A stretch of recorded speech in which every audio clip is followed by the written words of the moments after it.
세계 자동차 시장 규모의 4배, IT 시장 규모의 7배에 달하는 시장이 어딘지 아십니까? 바로 우리가 매일 먹는 음식을 만들고 유통하는 식품 산업입니다. 식품 시장은 전 세계에서 한 해 약 7천조 원이 거래되는 그야말로 거대한 시장이라고 볼 수 있습니다. 최근 5년간 해마다 3.2% 증가하며 성장폭도 컸는데요. 이런 식품 산업이 4차 산업 시대를 맞아 정보통신 기술을 접목한 푸드테크로 다시 한번 성장할 기회를 잡았습니다. 3D 프린터로 원하는 맛과 식감을 골라서 음식을 만들 수도 있고 인공지능 도움을 받아 내게 필요한 영양소를 섭취할 수도 있습니다. 이처럼 우리의 먹거리 생산과 유통, 소비까지 모든 단계에 걸쳐 근본적인 변화를 가져올 수 있는 푸드테크 시대가 열렸습니다. 함께 얘기 나눠보시죠.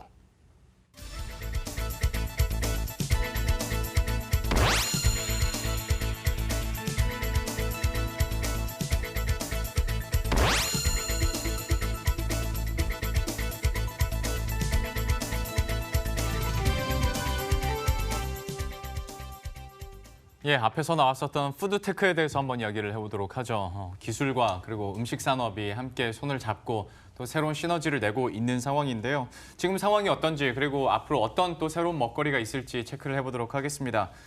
우선 푸드테크에 대해서는 이미 선진국에서 좀 많이 다방면으로 활용을 하고 있다고 들었는데요. 구체적으로 어떤 사례들이 있는지 한번 설명을 해주시겠어요? 네, 먼저 미국에서는 식물성 단백질로 계란을 만들어내기도 합니다.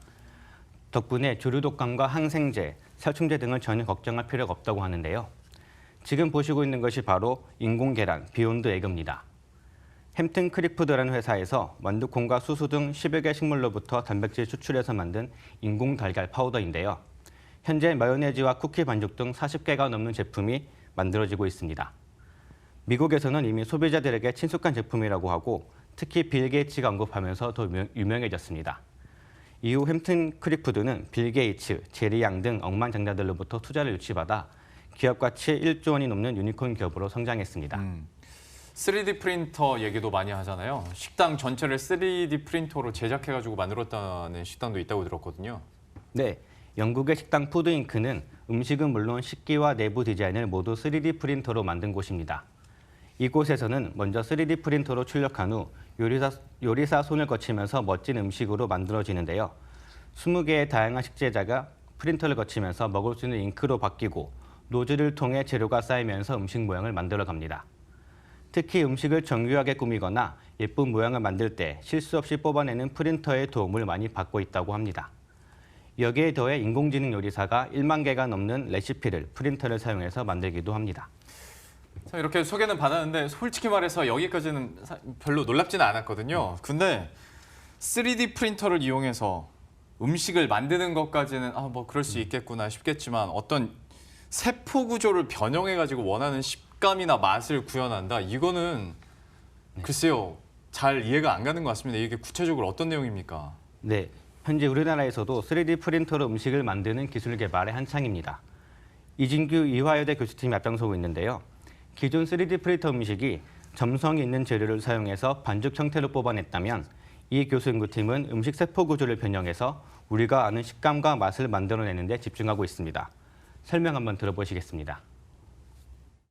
식품이 있게 되고 그거를 아주 정교하게 쌓아놓은 그런 구조체가 있는데 그것들을 입에서 먹을 때 어떠한 방법에 힘이 걸리게 되고 어떠한 방법의 힘이 또 그것들이 회복하게 되면서 부셔지게 되는가 그거를 느끼는 거를 저희가 식감이라는 요소로 부르게 됩니다. 그래서 저희가 현재 연구를 하고 있는 분야는 그런 식감이라는 거를 만들고 있는 기초적인 그런 요소들을 저희가 여러 가지 가공 방법 중에 하나인 3D 프린터를 이용해서 저희가 구현을 하고 있는 것들입니다. 네, 연구팀은 3D 프린터를 이용해서 식품 구조체를 변형하고 우리가 원하는 식감을 만들 수 있다고 합니다. 여기에 더해 앞으로 맛은 물론 필요한 영양소도 첨가하면서 푸드테크가 식량 문제와 환경 문제를 해결할 수 있는 그런 역할까지 수행하기를 기대하고 있습니다. 예, 이건 참 놀랍네요. 그러니까 글쎄요, 이게 맞는지 모르겠습니다만 고구마 식감이 나면서 맛은 딸기 맛도 낼 수 있다는 거잖아요. 네. 예, 이거는 정말 놀라운 것 같습니다. 이게 활용할 분야나 가치도 굉장히 높을 것 같고요. 이 시너지도 한번 기대를 해보도록 하죠. 앞에서 지금까지 얘기했던 것들은 어떤 식품 생산 단계에서 있었던 푸드테크였고 이제 소비자들이 체험하는 과정에서 얻을 수 있는 또 푸드테크의 여러 가지 다방면의 기술들은 뭐가 있을까요? 네, 물론 소비 단계에서도 푸드테크를 활용할 수 있는 사례가 늘고 있습니다. 그동안은 O2O 서비스를 중심으로 배달, 맛집 검색 등이 주로 이뤘는데요. 최근 인공지능과 빅데이터를 활용해서 음식 사진만 찍으면 식품의 열량과 영양소 등을 계산해주는 서비스가 나왔습니다. 예.